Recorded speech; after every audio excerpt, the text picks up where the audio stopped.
بسم اللہ الرحمن الرحیم۔ السلام علیکم ورحمۃ اللہ وبرکاتہ۔ سپریڈ اسلامک انفارمیشن چینل کی طرف سے آج کے سبق میں آپ کے لیے کہ نیک آدمی حشر میں کنگلا کیوں ہوگا۔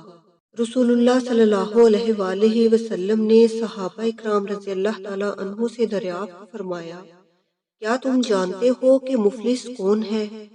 صحابہ اکرام رضی اللہ تعالیٰ عنہ نے عرض کی، ہمارے نزدیک تو مفلس وہ ہے جس کے پاس نہ درم و دولت ہو اور نہ ساز و سامان۔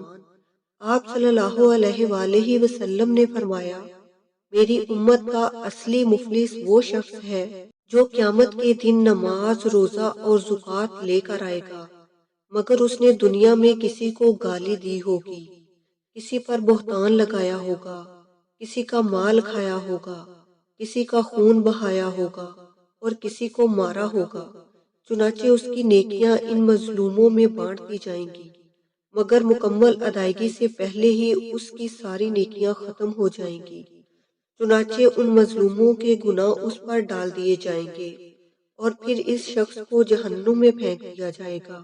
اس طریقے سے نیک آدمی نیک ہونے کے باوجود حشر میں بے آسرا اور کنگلا ہوگا۔ اللہ تعالی ہمیں گناہوں سے بچائے، آمین۔ السلام علیکم ورحمۃ اللہ وبرکاتہ۔